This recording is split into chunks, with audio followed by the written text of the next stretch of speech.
talaga. Kasi first time ko talaga ma-meet siya. Excited ako. Miss, excuse me? Chini? Victoria, ikaw ba yan? Yes, Chini. Ang pogi mo pala pag personal. Grabe ka naman.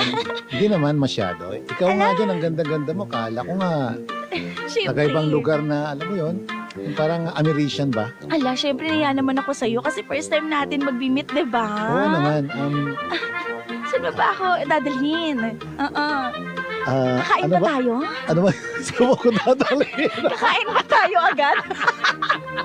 Gusto ko lang kakain eh. Ba't wala ka? Nakakadismaya ka naman. Nagtatanong ka mo saan kita dadalhin. Hindi ka wala makapaghintay. Hindi pasensya na. Akala ko kasi kakain tayo eh. Ay, ganun.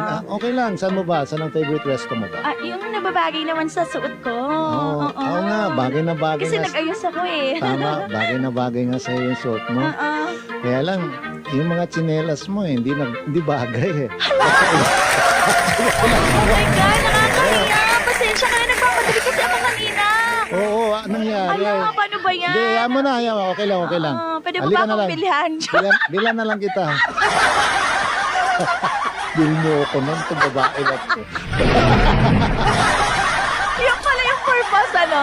Wow. Kaya magkaiba, Oh, magpapabili. ang talino mo naman. Grabe. Oo naman, pag ako naman, date ko yon. Bibilan ko talaga yon. Oo, nakakahiya, no? Date mo yun eh. Oo, nakakaya. Kasama mo yung tao, mamaya Tama. parang nawawala sa sarili yung kasama mo. Barangay